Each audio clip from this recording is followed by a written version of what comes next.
الأنوار بهية أهلا والأزهار ندية أهلا بقلوب جاءتنا في خيمتها. السلام عليكم ورحمة الله وبركاته. الحمد لله القائل في كتابه العظيم: ما يلفظ من قول إلا لديه رقيب عتيد. والصلاة والسلام على القائل في سنته الغراء: من كان يؤمن بالله واليوم الآخر فليقل خيرا أو ليصمت.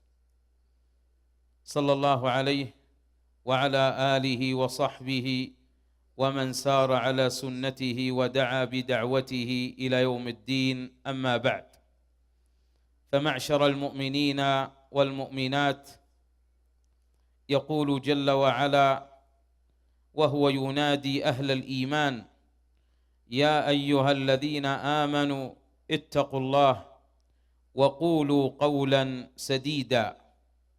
والثمرة: يصلح لكم أعمالكم ويغفر لكم ذنوبكم ومن يطع الله ورسوله فقد فاز فوزا عظيما. يستغرب معاذ بن جبل رضي الله عنه فيقول للنبي عليه الصلاة والسلام: أنحن مؤاخذون بما نقول يا رسول الله؟ فقال له صلى الله عليه وسلم: ثكلتك أمك يا معاذ، وهل يكب الناس على مناخرهم في النار إلا حصائد ألسنتهم. رب كلمة تقول لصاحبها دعني. أيها الأحبة، يقول أحد السلف: يوشك من يكثر الكلام بغير ذكر الله ألا ينطق الشهادة عند موته. الله أكبر. نعم أيها الأحبة، يقول صلى الله عليه وسلم: من يضمن لي ما بين لحييه وبين فخذيه أضمن له الجنة. ويقول الحسن البصري رحمه الله: إذا رأيت المرء ينشغل بعيوب الناس عن عيوبه فاعلم أنه يمكر به وأن الله ما أراد به خيرا. لا إله إلا الله. غثاء الألسن. نعم أيها الأحبة، سئل صلى الله عليه وسلم عن امرأة تصوم وتصلي ولكنها كانت تؤذي جيرانها بلسانها فقال: هي في النار. ويقول صلى الله عليه وسلم: كل المسلم على المسلم حرام دمه وماله وعرضه. أيها الأحبة الكرام، فعلينا أن نتقي الله في هذه الجارحة، وأن نكون ممن يخاف الله في السر والعلانية. الله الله، احذر لسانك لا يلدغنك إنه ثعبان. الله أكبر. معشر المؤمنين، كم من غثاء الألسن الذي وقع فيه كثير منا، نسأل الله أن يعفو عنا. فمن ذلك الغيبة، وهي ذكرك أخاك بما يكره، وتسمى فاكهة المجالس. نسأل الله العفو والعافية. ولا يغتب بعضكم بعضا، أيحب أحدكم أن يأكل لحم أخيه ميتا فكرهتموه. لا إله إلا الله. لما قيل للنبي عليه الصلاة والسلام، قيل له: إن كان فيه ما أقول، قال: إن كان فيه ما تقول فقد اغتبته، وإن لم يكن فيه ما تقول فقد بهته. والغيبة ذكرك أخاك بما يكره. نعم أيها الأحبة، ويزداد الأمر جرما إذا كان من يوقع في أعراضهم من ولاة الأمر ومن العلماء والدعاة. إذا استخف الناس والعياذ بالله، استخفوا قدر ولاة الأمر، ما الذي يحصل؟ تفسد دنياهم. وإذا استخف الناس بالعلماء والدعاة، ما الذي يحصل؟ يفسد دينهم.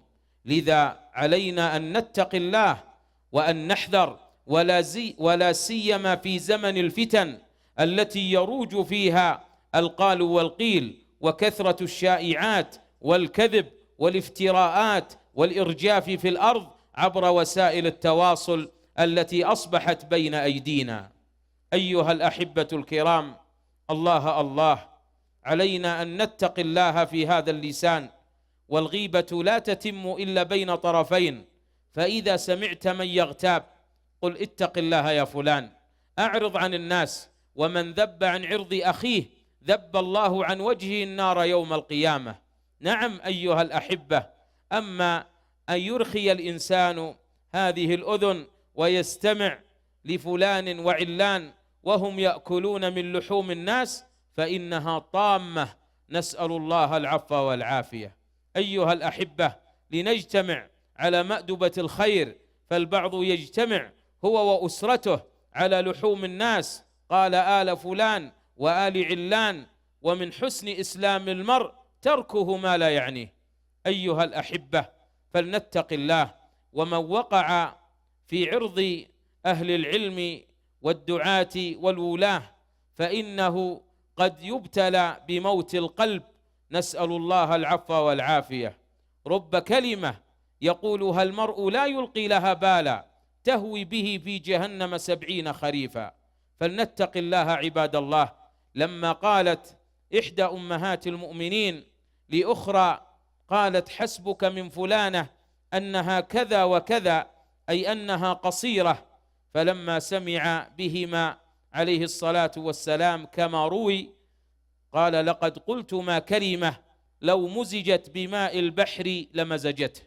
لا إله إلا الله، إنا لله وإنا إليه راجعون. أيها الأحبة الكرام، كذلك من غثاء الألسن النميمة، وهي نقل الكلام بين الناس على وجه الإفساد بينهم. كم تقطعت الأرحام، وكم أسيء الجوار، وكم وقع الطلاق، وكم تنافرت القلوب بسبب النميمة، وهي الحالقة، ليست حالقة الشعر، إنما هي حالقة الدين. هماز مشاء بنميم، ومن حكى لك سيحكي فيك، ومن نقل لك كلاما سينقل منك كلاما. ولربما يبتلى الإنسان فيكون النمام في بيته من بين أولاده، أو يكون زوجا ينقل له الكلام ويوغر صدره على ذوي الأرحام والجيران.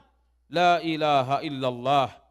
أيها الأحبة، مر عليه الصلاة والسلام على قبرين وقال إنهما لا يعذبان وما يعذبان في كبير، أما أحدهما فكان يمشي بالنميمة بين الناس، وأما الآخر فكان لا يستنزه من بوله.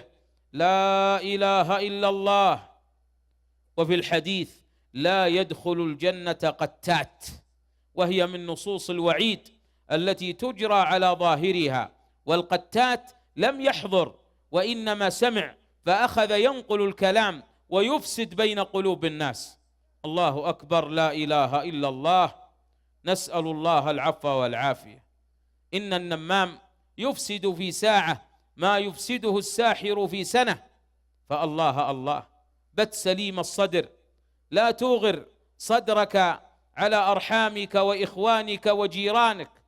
الله الله، إن كثيرا من الناس يعيش في هم وفي غم بسبب نقل الكلام. الله الله، لنتراحم يا عباد الله. وكم يروج للكلام، وكم يشاع، وكم. الله الله عباد الله، لنتق الله في هذا الجانب. كذلك من غثاء الألسن، نسأل الله العفو والعافية، ألا وهو الكذب. يقول صلى الله عليه وسلم المؤمن لا يكذب. وفي الحديث أنا زعيم ببيت في ربض الجنة لمن ترك المراء وإن كان محقا، والمراء أي الجدل. وببيت في وسط الجنة لمن ترك الكذب ولو كان مازحا. وببيت في أعلى الجنة لمن حسن خلقه. الله أكبر. يقول عليه الصلاة والسلام إياكم والكذب، فإن الكذب يهدي إلى الفجور، وإن الفجور يهدي إلى النار.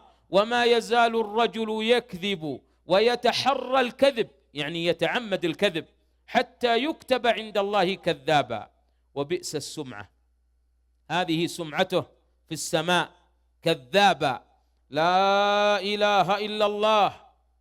ما يرخص الكذب إلا في 3 أحوال: في الإصلاح بين المتخاصمين، يجوز للإنسان أن يكذب، بل هو من أجل القربات إلى الله إذا ابتغي بذلك وجه الله عز وجل. لا خير في كثير من نجواهم إلا من أمر بصدقة أو معروف أو إصلاح بين الناس. يأتي إلى فلان ويقول إن فلانا يذكرك بالخير ويدعو لك وقد ندم، ويأتي إلى الآخر ويقول له مثل ذلك وهو يكذب، والهدف أن يصلح بينهما، فإن ذلك يؤجر عليه أجرا عظيما. كذلك في حديث المحبة واستئلاف القلب بين الزوجين، يجوز الكذب لتنمية المحبة بين الزوجين.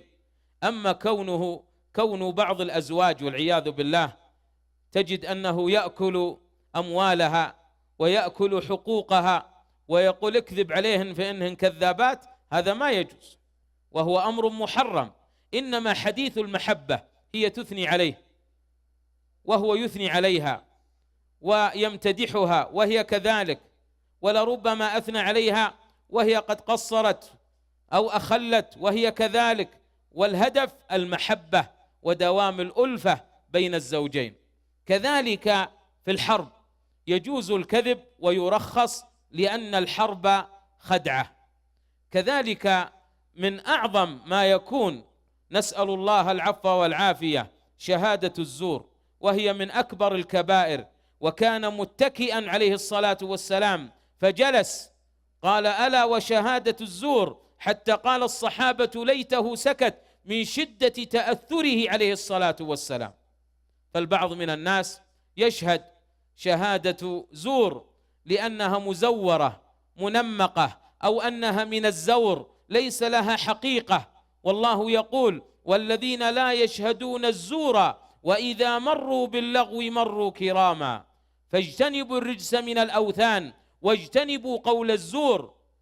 فالبعض والعياذ بالله لربما شهد شهادة زور لأجل قرابة أو منفعة أو مصلحة، فإنه أمر محرم، نسأل الله العفو والعافية. فلنتق الله ولنصدق، كن من الصادقين. يا أيها الذين آمنوا اتقوا الله وكونوا مع الصادقين. الله أكبر. والكذب حبله قصير. يقول أهل العلم إذا كنت كذوبا فكن ذكورا، يعني لا تنسى، لأنه سيأتي يوم من الأيام وستناقض نفسك بنفسك. فالكذب حبله قصير مهما طالت المدة. كذلك أيها الأحبة من غثاء الألسن، نسأل الله العفو والعافية، الاستهزاء والسخرية بالآخرين. لا يسخر قوم من قوم عسى أن يكونوا خيرا منهم. نعم، أعرف شخصا كان يشمت ويستهزئ بأولاد أخيه في المجالس، فعافى الله أولاد أخيه وابتلاه الله في أولاده. احذر لسانك أن تقل فتبتلى، إن البلاء موكل بالمنطق. لا تغتر بالعافية، لتركبن طبقا عن طبق، تتغير بكم الأحوال. لا تغتر بالستر، فالنبي عليه الصلاة والسلام كان يدعو الله ويقول اللهم إني أعوذ بك من تحول عافيتك وزوال نعمتك وفجأة نقمتك وجميع سخطك، وهو النبي عليه الصلاة والسلام، فغيره من باب أولى. فعلينا أن نحذر وألا تغتر. وإذا رأيت العبد منكبا على المعاصي والله يغدق عليه بالنعم فاعلم أنه يمكر به وأن الله ما أراد به خيرا. فالله تأدب مع الله وافتقر إلى مولاك. يا أيها الناس أنتم الفقراء إلى الله والله هو الغني الحميد. الله أكبر، لا إله إلا الله. كذلك كنتم من قبل فمن الله عليكم. لا تغتر بالعافية ولا بالنعم. إذا كنت في نعمة فرعها، فإن المعاصي تزيل النعم. إن الله لا يغير ما بقوم حتى يغيروا ما بأنفسهم. نسأل الله العفو والعافية. فيا معشر المؤمنين والمؤمنات، احذروا من السخرية ومن الاستهزاء بالآخرين، تأدبوا مع الله سبحانه جل في علاه. كذلك من غثاء الألسن. معشر المؤمنين والمؤمنات، القول على الله بغير علم والوقوع في ألفاظ شركية أو بدعية. يقول صلى الله عليه وسلم: من كان يؤمن بالله واليوم الآخر فليقل خيرا أو ليصمت. نعم أيها الأحبة، هناك كلمات يؤاخذ عليها العبد، والكثير منا يقولها من حسن نية لا يلقي لها بالا. فمن تلك الكلمات الوقوع في ألفاظ شركية، فالبعض يقول والنبي، أو حياتك، أو الشرف، أو أمانة ما سويت كذا، وهذا ما يجوز. من كان حالفا فليحلف بالله أو ليصمت. احذر. يقول صلى الله عليه وسلم: من حلف بالأمانة فليس منا. والبعض يقول بالعون: لا تقسم إلا بالله وحده لا شريك له. وأحرف القسم الواو والتاء والباء، لأن الحلف يقتضي تعظيم المحلوف به، فلا تعظم إلا الله سبحانه جل جلاله. انتبه أن تقسم بغير الله. كذلك كثرة الحلف، فالبعض يكثر الحلف، والله يقول: واحفظوا أيمانكم. بل تجد أن بعض الناس حينما يحلف عليه لا يرضى ولا يقتنع، وحينما يعزمه فلان من الناس فيقسم عليه بالله فإنه لا يقتنع والعياذ بالله، وهذا من ضعف الإيمان. ولكن إذا طلق عليه قال: هذا جاد، هذا صامل. لا إله إلا الله، نسأل الله العفو والعافية. وهنا فائدة: إذا حلفت على شخص عليك أن تستثني، أن تقول إن شاء الله. فإذا حنثت في اليمين فليس عليك كفارة يمين. والبعض من الناس إذا حلف فلان وحنث في يمينه ماذا يقول له؟ استغفر وأنت مكانك.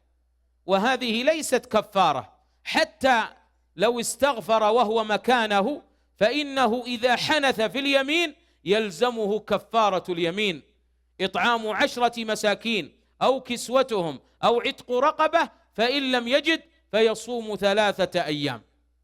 كذلك من تلك الأخطاء والكلمات التي تقدح في العقيدة الاستثناء في الدعاء، وهذا موجود عند كثير من الناس. تسمع من يقول: الله يجزاك خيرا إن شاء الله، الله يرحم والديك إن شاء الله، الله يجعل والديك في الجنة إن شاء الله. هذا الدعاء ما يجوز، ما يجوز أن تقول إن شاء الله في الدعاء، لأن الله لا مكره له، ولأن الإنسان إذا قال إن شاء الله أو بمشيئة الله أو بإذن الله في الدعاء كأن هناك مكره، والله لا مكره له، وكأن هذا الأمر الذي دعا به كأنه عظيم على الله، والله لا يتعاظمه شيء، وكأنه غير مبال بدعوته. لذا يقول عمر بن الخطاب رضي الله عنه: لست أحمل هم الإجابة ولكني أحمل هم الدعاء. متى تقول إن شاء الله؟ إذا أردت أن تعمل عملا في المستقبل، سأسافر تقول إن شاء الله، سآتي إن شاء الله، ولا تقولن لشيء إني فاعل ذلك غدا إلا أن يشاء الله. أما الأمر الماضي ما تقول إن شاء الله فيه، ما تقول أنا جيت من البيت إن شاء الله، لأنه أمر قد انقضى. قلت لأحد كبار السن أخذ يدعو لي جزاه الله خيرا ويقول: يا ولدي الله يجزاك خير إن شاء الله، رحم الله والديك إن شاء الله. قلت: يا والدي ادعو الله ولا تقل إن شاء الله، الله ما له مكره، قل الله يجزاك خيرا، الله يرحم والديك. قال هو: الله يجزاك خير إن شاء الله. يعني بعض الناس معتاد على المشيئة في الدعاء، وهذا خطأ، وهو من القوادح في العقيدة. كذلك أيها الأحبة البعض يتلفظ بكلمات لا يلقي لها بالا، كأن يقول: الله يظلم فلانا كما ظلمني، الله يغشه مثل ما غشني، الله يخون الخاين، لعب الله فينا. هذه الكلمات حرام، ولا تجوز. فاللعب والخيانة والظلم والغش ما ينسب إلى الله، ليس كمثله شيء وهو السميع البصير. ولله الأسماء الحسنى فادعوه بها وذروا الذين يلحدون في أسمائه سيجزون ما كانوا يعملون. فاحذر من تلك الكلمات. والبعض من الناس إذا قلت له كيف حالك؟ قال الله ينشد عن حالك، الله يسأل عن حالك، وهذا ما يجوز. فالذي يسأل هو الذي يغيب عنه العلم، والله لا يغيب عن علمه شيء. ألا يعلم من خلق وهو اللطيف الخبير؟ والبعض أيها الأحبة من تلك الألفاظ تجد أنه يسب الدهر، والله يقول في الحديث القدسي: يؤذيني ابن آدم يسب الدهر وأنا الدهر أقلب الليل والنهار. بعضهم يقول: دع الأيام تفعل ما تشاء. هذا ما يجوز، ولا يثبت نسبته إلى الشافعي رحمه الله. فالأيام ليس لها مشيئة، إنما هي مدبرة مأمورة. كذلك البعض من الناس يقول: قست علينا الظروف، أو شاءت الظروف، أو شاءت الأقدار. الظروف والأقدار ليس لها مشيئة، تقول شاء الله وما تشاءون إلا أن يشاء الله. كذلك البعض من الناس يقول: أنا مسير ماني مخير، وهذا خطأ. أنت مسير ومخير. الله جل جلاله جعل لك قدرة ومشيئة واختيارا، وكل ذلك تحت مشيئته سبحانه، وما تشاءون إلا أن يشاء الله. والبعض يقول عن البحر غدار، أو يقول عن مرض السرطان المرض الخبيث، وهذا ما يجوز. ما أنزل الله داء إلا له دواء. وهذه أيها الأحبة مدبرة مأمورة.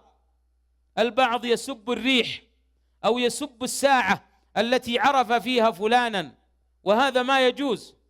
والبعض عياذا بالله يتشاءم من بعض الأيام أو بعض الأشخاص. لذا تسمعون الآن من يقول خير يا طير، لأنهم كانوا في الجاهلية يتشاءمون من بعض الطيور كالبومة والغراب، وإذا رأوها قالوا خير يا طير، فتوارثتها الأجيال جيلا بعد جيل. لا يأتي بالحسنات إلا الله، ولا يدفع السيئات إلا الله. لا خير إلا خيره، ولا طير إلا طيره، ولا إله غيره. قل لن يصيبنا إلا ما كتب الله لنا هو مولانا وعلى الله فليتوكل المؤمنون. الإسلام ما يريدك أن تعيش في الخرافة والأوهام والخزعبلات، يريدك أن تكون عبدا لله حقا، تعبدا ورقا. إياك نعبد وإياك نستعين. ومما زادني شرفا وفخرا وكدت بأخمصي أطأ الثريا دخولي تحت قولك يا عبادي، وأن صيرت أحمد لي نبيا، عليه أفضل سلام وأتم صلاة. كذلك أيها الأحبة من تلك الأخطاء التي تقع عند كثير من الناس، بعضهم إذا صاحت أذنه اليمنى قال في واحد يتكلم فيني بخير، وإذا صاحت أذنه اليسرى قال في واحد يغتابني، وهذه ليس لها أصل. إذا حكته يده قال بتجيني دراهم، ولا حك وجهه قال بناكل شحم. لا إله إلا الله. هذه خرافة وليس لها أصل أيها الأحبة، وهذه من الخزعبلات. والبعض من الناس يعيش في الأوهام والخرافة والوساوس. نعم أيها الأحبة، هناك من يرسل التهاني في كل جمعة مباركة، وهذا ليس له أصل. أو أنه يذكر الله بأذكار بدعية، يخصص أذكارا لنهاية العام أو بداية العام أو في بعض المناسبات ليس عليها دليل، ونحن نتعبد الله بالدليل. يقول صلى الله عليه وسلم: تركت فيكم ما إن تمسكتم به لن تضلوا بعدي أبدا، كتاب الله وسنتي. والسنة وحي كما أن القرآن وحي. يقول عليه الصلاة والسلام: ألا إني أوتيت القرآن ومثله معه. فالله الله أيها الأحبة، اتبعوا ولا تبتدعوا فقد كفيتم. فالبعض تجد أنه يقع في الخرافة وفي باب الأذكار التي ليس لها أصل، فتجد أنه يذكر الله بأذكار بدعية أو شركية نسأل الله السلامة والعافية. فهناك من ينادي فلانا من الناس يستغيث بالأنبياء أو الأولياء أو الصحابة أو التابعين، يستغيث بهم من دون الله، وهذا هو الشرك الأكبر. إن الله لا يغفر أن يشرك به ويغفر ما دون ذلك لمن يشاء. وقال ربكم ادعوني أستجب لكم إن الذين يستكبرون عن عبادتي سيدخلون جهنم داخرين. هناك والعياذ بالله من يطوف بالقبور ويتوسل بالأضرحة ويدعو الموتى ويستغيث بهم ويطلب منهم المدد والغوث، وهذا من الشرك الأكبر. نسأل الله العفو والعافية. معشر المؤمنين، فعلينا أن نحذر من تلك الهفوات والسقطات، نسأل الله العفو والعافية. كذلك معشر المؤمنين، تجد أيضا من تلك الأخطاء التي تقع عند كثير من الناس أنه يعيش مع هذه الأوهام والوساوس.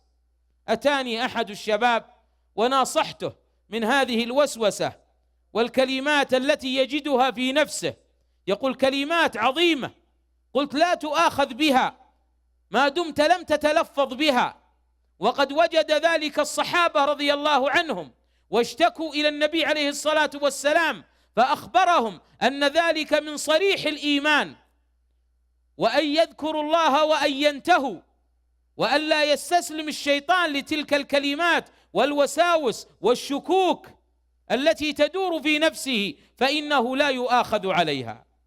أتاني هذا الشاب فناصحته، ولكن ليس هناك من فائدة، فأتاني مرة أخرى يشتكي من هذه الوساوس التي تجول في صدره، فقلت له مختبرا، قلت أنت فيك شيء بس ما ودي أضيق صدرك. قال وش فيني؟ قلت الظاهر فيك نفس. قال فيني نفس؟ قلت لا، بعد الظاهر فيك عين. قال بالله فيني عين؟ قلت يا أخوي لا إله إلا الله، الغيب لا يعلمه إلا الله، كل واحد منا فيه نفس، لو ما فيك نفس مت، وكل واحد منا فيه عين، لو ما فيك عين ما شفت. اترك منك الوساوس أو الذهاب للكهنة والسحرة والمشعوذين والدجالين الذين يدعون علم الغيب أو قراءة الفنجان أو الجبين أو الكف أو يضربون الودع ويخبرون بأمور مغيبة أو مستقبلة. يقول عليه الصلاة والسلام: من أتى كاهنا أو عرافا فسأله فصدقه فقد كفر بما أنزل على محمد. فالغيب لا يعلمه إلا الله. الله مجيب المضطر وكاشف الضر، أمن يجيب المضطر إذا دعاه ويكشف السوء، سبحانه جل جلاله لا نحصي ثناء عليه. فعلينا أن نحذر كذلك من تلك القوادح والأخطاء التي تقع في هذا الباب، الرياء والسمعة. فالبعض يسمع ليسمع الناس به ويثنوا عليه ويقولون هذا كذا وكذا، وفي الحديث من راى الله به، ومن سمع الله به. يقول الله في الحديث القدسي: من عمل عملا أشرك معي فيه غيري تركته وشركه. لا إله إلا الله، إياك نعبد وإياك نستعين. لذا حذر النبي صلى الله عليه وسلم من الشرك الخفي. كذلك من الشرك الذي يقع فيه البعض وهم لا يشعرون، مثل قول لولا الله وفلان، واو العطف التي تقتضي المساواة بين الخالق والمخلوق، والصحيح أن يقول لولا الله ثم فلان. لما أتى ذلكم الرجل إلى النبي صلى الله عليه وسلم فقال ما شاء الله وشئت، غضب النبي عليه الصلاة والسلام، ثم قال له أجعلتني لله ندا؟ ما شاء الله وحده، لا إله إلا الله. بعض الناس يقول الله واسطة، حرام، ما يجوز. الواسطة تكون من الصغير إلى الكبير. قل أنا معتمد على العلي القدير، لا تقل الله واسطة، الله واسطتي، حرام. كذلك البعض يقول أنا فعلت كذا والباقي على الله، هذا خطأ، كل شيء على الله. نعم أيها الأحبة، لولا الله ما اهتدينا ولا صمنا ولا صلينا. إن لم يكن عون من الله للفتى كان أول ما يقضي عليه اجتهاده. البعض يسأل عن كلمة الله لا يهينك. الله لا يهينك ما فيها شيء، لأن الله يقول في كتابه: ومن يهن الله فما له من مكرم. فأنت تدعو الله نعم ألا يهين فلانا، وهي دعوة طيبة. أيها الأحبة الكرام، كذلك من غثاء الألسن الذي يقع كثرة الكلام بغير ذكر الله، فتجد المجالس الطويلة التي يجلسها الإنسان لا يذكر الله طرفة عين. المسألة مسألة توفيق من الله عز وجل. نعم، فالبعض قد خذل عن ذكر الله. نعم أيها الأحبة، مع أن عبادة الذكر من أسهل العبادات، لا تحتاج إلى طهارة، ولا تحتاج إلى استقبال قبلة، ولا تحتاج إلى سكون ووقوف، ومع ذلك يفرط فيها كثير من الناس. والنبي عليه الصلاة والسلام كان يذكر الله في كل أحيانه. الله أكبر. يقول صلى الله عليه وسلم: مثل الذي يذكر ربه والذي لا يذكره مثل الحي والميت. كذلك من غثاء الألسن نقل الشائعات والأكاذيب والإرجاف في الأرض عبر هذه الوسائل، وهذا من أسباب عذاب القبر. يا أيها الذين آمنوا إن جاءكم فاسق بنبأ فتبينوا أن تصيبوا قوما بجهالة فتصبحوا على ما فعلتم نادمين. نحن مغزيون عبر هذه الوسائل وما يسمى بالأجهزة الذكية، وهي ليست بذكية. شبهات وشهوات وضلالات وشائعات وأكاذيب وإرجاف في الأرض. الله الله، لنتق الله عباد الله. نبينا صلى الله عليه وسلم رأى من يشرشر شدقه إلى قفاه، وعينه إلى قفاه، ومنخره إلى قفاه، هذا حاله في البرزخ. فلما سأل عنه قيل: هذا الذي يشيع الشائعات الكاذبة حتى تبلغ الآفاق. وقد حصل هذا في هذا الزمان، يشيع الإنسان الشائعات الكاذبة عبر هذه الوسائل التي بين يديه حتى تبلغ الآفاق. لنتق الله عباد الله، لنحذر من تلك الشائعات والأكاذيب والإرجاف في الأرض. كذلك من غثاء الألسن معشر المؤمنين التكفير والتبديع والتفسيق. فالبعض والعياذ بالله يدخل في نية الشخص، والشخص لربما خفيت عليه نيته أحيانا. أشققت عن صدره؟ لا إله إلا الله. والذين يؤذون المؤمنين والمؤمنات بغير ما اكتسبوا فقد احتملوا بهتانا وإثما مبينا. وهذا هو منهج الخوارج الذين حذر منهم النبي عليه الصلاة والسلام، وما حذر مثل ما حذر من الخوارج. لما أتى ذو الخويصرة التميمي وكان ناتئ الجبهة غائر العينين، قال: اعدل يا محمد، انظر إلى جرأته على مقام النبوة. فقال له صلى الله عليه وسلم: ويحك، وفي رواية: ويلك، من يعدل إن لم أعدل.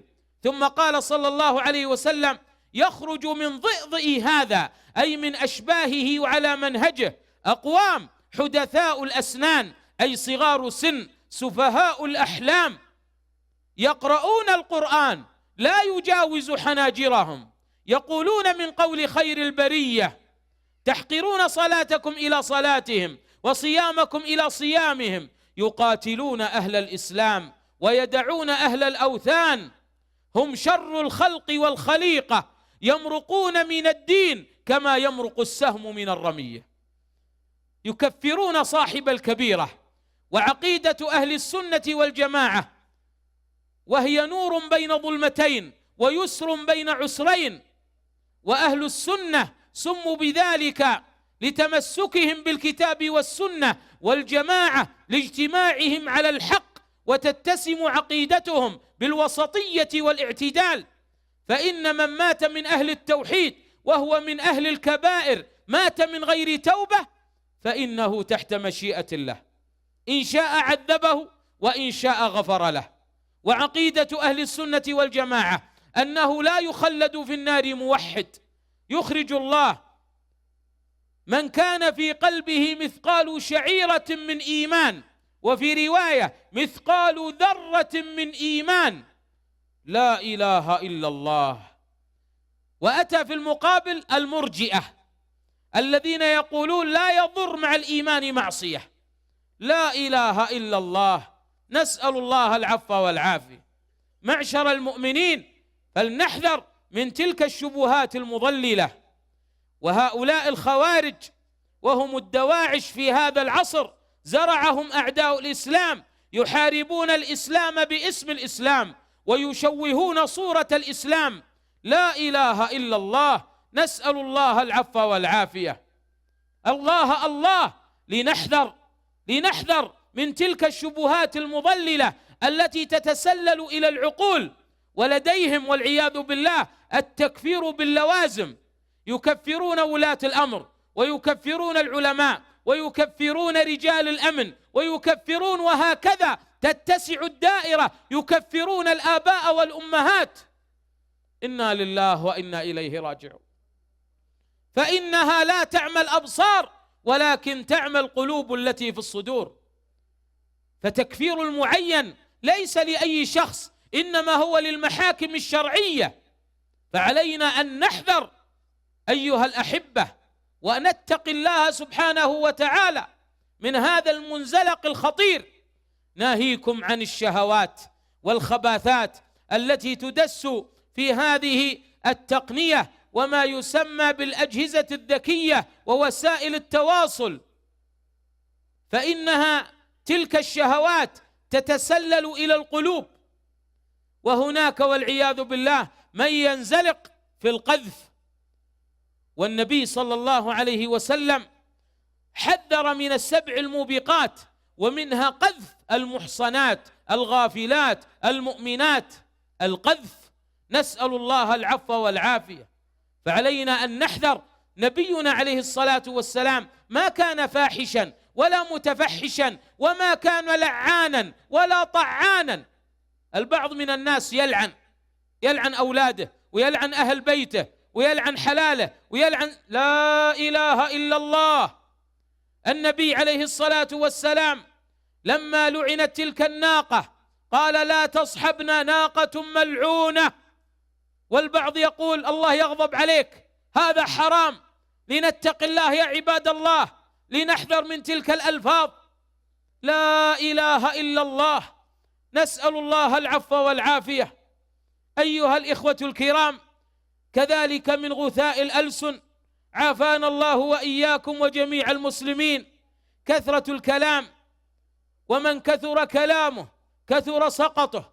نسأل الله العفو والعافية. فلنتق الله يا عباد الله. نبينا عليه الصلاة والسلام يعد له في المجلس الواحد أكثر من 70 مرة وهو يستغفر الله ويتوب إليه. لا إله إلا الله. نبي الأمة صلى الله عليه وسلم يستغفر الله ويتوب إليه في المجلس أكثر من 70 مرة، ونحن المذنبون المقصرون المفرطون المغرورون تجد المرء منا يغفل عن الاستغفار وعن ذكر الله العلي الغفار. لا إله إلا الله. ذكر الله دواء، وذكر الناس داء. انظر إذا جلست في مجلس فيه الغيبة وفيه النميمة وفيه الكذب، فإنك تقوم مريض الفؤاد، قد تحملت السيئات. وإذا جلست في مجلس ذكر يذكر الله فيه ولا يغتاب فيه أحد، فإنك تقوم منشرح الصدر معظما للواحد الأحد. ألا بذكر الله تطمئن القلوب. الله أكبر، كل هم ينجلي عن قلب كل مكبر ومهلل. أيها الأحبة، فلنتق الله ولنستعذ بالله من الشيطان. فالبعض من الناس أثناء الغضب يثور ثورة عظيمة ويتلفظ بألفاظ يندم عليها. كم من إنسان ندم بسبب سكرة الغضب، إما طلق زوجته وأبغض الحلال إلى الله الطلاق. يقول صلى الله عليه وسلم: 3 جدهن جد وهزلهن جد: الطلاق والنكاح والرجعة. لا إله إلا الله. أيها الأحبة، والبعض لربما تلفظ بألفاظ عظيمة وظلم واعتدى وبهت ثم ندم.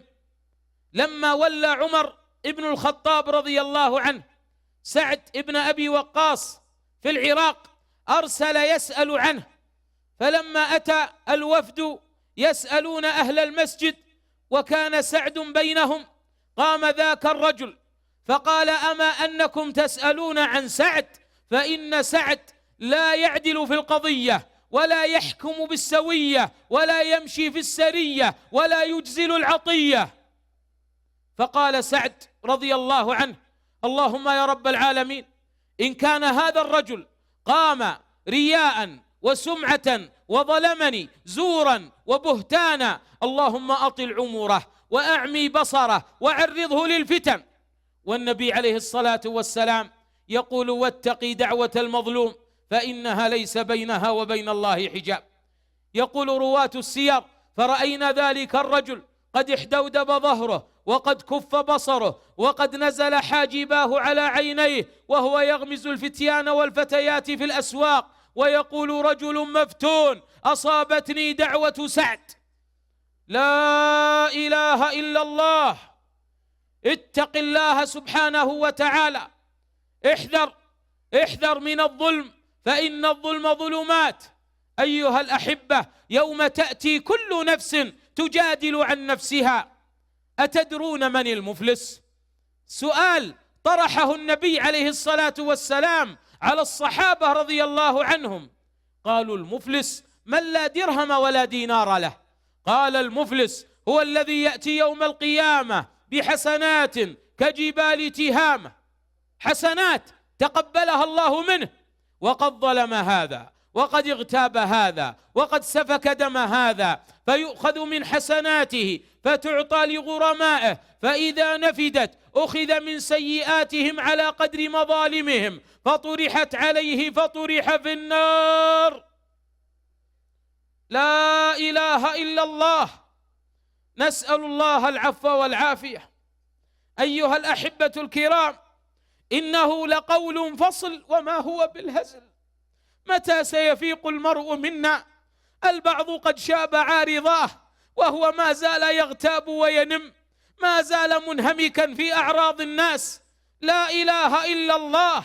الله الله معشر المؤمنين، علينا أن نتقي الله في أنفسنا، وأن نعلم أن تلك الكلمات سنؤاخذ عليها، لنحذر غثاء الألسن.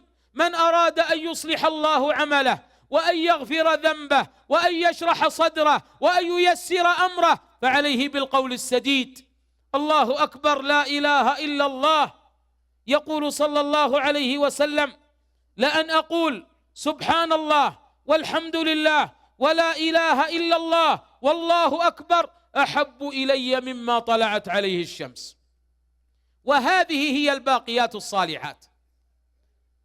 والباقيات الصالحات خير عند ربك ثوابا وخير أملا، وهي التسبيح والتهليل والأعمال الصالحة هي الباقية. قلت لأحد كبار السن: أوصيك بالباقيات الصالحات. قال: أبشر. فسألت قلت: وش الباقيات الصالحات؟ قال: النسوان. قلت: الله يهديك، النسوان فانيات مهم باقيات. الباقيات الصالحات الأعمال الصالحة، ومنها سبحان الله والحمد لله ولا إله إلا الله والله أكبر. يقول النبي عليه الصلاة والسلام لأبي موسى الأشعري: ألا أدلك على كنز من كنوز الجنة؟ قلت: بلى. قال: لا حول ولا قوة إلا بالله. فقلت: استغفروا ربكم إنه كان غفارا يرسل السماء عليكم مدرارا ويمددكم بأموال وبنين ويجعل لكم جنات ويجعل لكم أنهارا ما لكم لا ترجون لله وقارا. لا إله إلا الله. أوصيكم بهذه الوصية وأخواتي المؤمنات.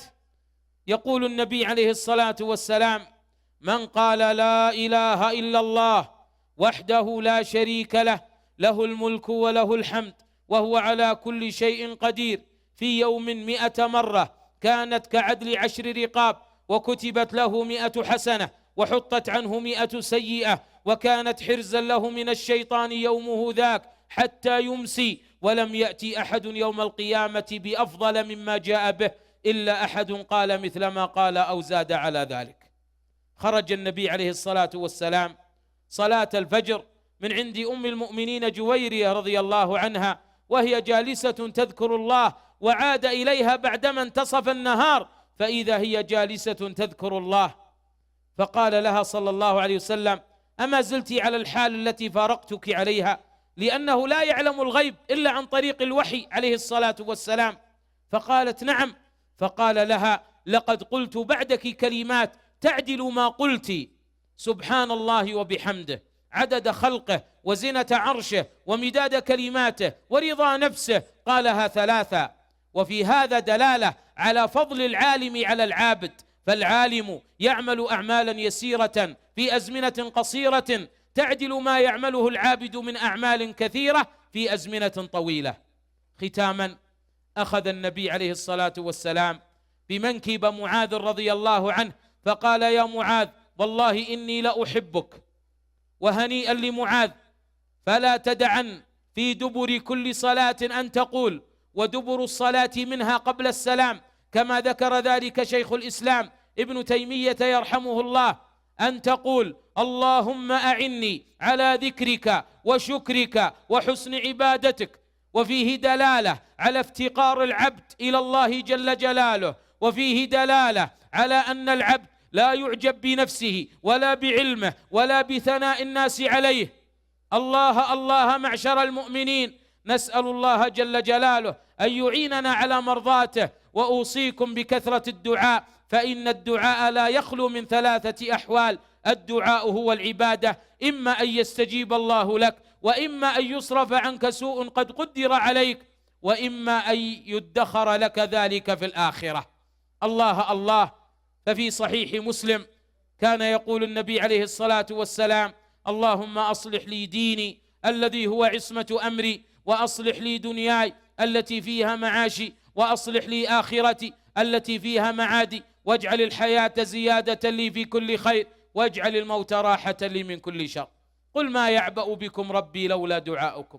يقول الإمام البربهاري في اعتقاد أهل السنة والجماعة: إذا رأيت المرء يدعو للسلطان فاعلم أنه صاحب سنة، وإذا رأيته يدعو على السلطان فاعلم أنه صاحب هوى وبدعة. وإمام أهل السنة والجماعة الإمام أحمد بن حنبل رحمه الله يأمر السلطان بسجنه وجلده، فيقول رحمه الله: لو كان لي دعوة مستجابة لصرفتها للسلطان. لا إله إلا الله. نسأل الله جل جلاله أن يعيننا جميعا على القول السديد والعمل الرشيد، وأن يكرمنا يوم المزيد، إنه هو الحميد المجيد. اللهم اجعل هذا الجمع مرحوما، ولا تجعل معنا شقيا ولا محروما. اللهم إنا نعوذ بك أن نغشى فجورا، أو أن نقول زورا، أو أن يكون أحد منا بك مغرورا. اللهم إنا نسألك إيمانا لا يرتد، ونعيما لا ينفد، ومرافقة نبيك محمد في أعلى جنة الخلد. اللهم اغفر للمؤمنين والمؤمنات والمسلمين والمسلمات الأحياء منهم والأموات. اللهم أدم علينا الأمن والإيمان والسلامة والإطمئنان، واجعل هذه البلاد آمنة مطمئنة عزيزة بالكتاب والسنة وسائر بلاد المسلمين. اللهم أغثنا، اللهم أغثنا، أغث قلوبنا بالإيمان والتقوى والصدق والطهر واليقين، وأغث بلادنا وبلاد المسلمين بالأمن والإيمان والسلامة والإطمئنان ورغد العيش والغيث المبارك يا رحيم يا رحمن. اللهم احفظ لبلادنا أمنها واستقرارها وعقيدتها ومقدساتها وقيادتها ووحدة كلمتها واجتماع صفها وتآلف قلوب أهلها. اللهم احفظ علماءنا ودعاتنا، واحفظ رجال الأمن البواسل ورجال قواتنا المسلحة. اللهم زدهم توفيقا وتسديدا وإخلاصا ووفاء. اللهم احفظ إمامنا وولي أمرنا خادم الحرمين الشريفين، اللهم متعه بالصحة والعافية والمعافاة الدائمة، اللهم احفظه في حله وترحاله، اللهم وفقه ونائبيه لما تحب وترضى، وخذ بنواصيهم للبر والتقوى، وارزقهم البطانة الصالحة الناصحة، واجزهم عنا وعن الإسلام والمسلمين خير الجزاء. اللهم اجمع شملنا وحكامنا وعلماءنا على ما يرضيك عنا، لا تفرح علينا عدوا ولا تشمت بنا حاسدا. اللهم إنا نعوذ بك من تحول عافيتك وزوال نعمتك وفجأة نقمتك وجميع سخطك. اللهم لا تسلط علينا بذنوبنا من لا يخافك ولا يرحمنا. اللهم ادفع عنا الغلا والربا والوبا والزنا، وادفع عنا الزلازل والحروب والكروب والفواحش وسوء الفتن. اللهم ادفعها عن بلادنا خاصة وعن سائر بلاد المسلمين عامة. اللهم وفق شبابنا وفتياتنا للوسطية والاعتدال، وأعذهم من الشبهات المضللة والشهوات المحرمة، واجعلهم قرة عين لآبائهم وأمهاتهم وبلادهم. اللهم أصلح الولد وعاف الجسد، وأدم علينا الأمن في البلد، إنك الواحد الأحد. اللهم من أرادنا أو أراد بلادنا أو أراد الإسلام والمسلمين بسوء أو شر أو فتنة، اللهم رد كيده في نحره واهتك سريرته، عجل فضيحته، واكفنا شر الأشرار وكيد الفجار. ربنا آتنا في الدنيا حسنة وفي الآخرة حسنة وقنا عذاب النار. اللهم اغفر لآبائنا وأمهاتنا وأصلح نياتنا وذرياتنا. اللهم اكشف ضرنا وأدم برنا وأصلح سرنا، تول أمرنا، اغفر ذنوبنا، استر عيوبنا. اللهم بصرنا بعيوبنا. اللهم ارزقنا حسن الخاتمة وبراءة الذمة وجريان الحسنة. ربنا لا تزغ قلوبنا بعد إذ هديتنا، وهب لنا من لدنك رحمة إنك أنت الوهاب. أشكر الله الذي هيأ هذا اللقاء، الذي يسره سبحانه جل وعلا في خيمة أبها الثامنة، التي تذكر جهود الإخوة القائمين عليها وتشكر. أشكر الله الذي هيأ هذا اللقاء، ثم أشكرهم الشكر الجزيل، وأوصيكم أيها الأحبة بالحضور والدعم المعنوي والحضور. الله الله، نعم معشر المؤمنين، إن في ذلك لذكرى لمن كان له قلب أو ألقى السمع وهو شهيد. إن في ذلك لذكرى لمن كان له قلب أو ألقى السمع وهو شهيد. ومن لم يجعل الله له من نفسه واعظ فما تنفعه المواعظ.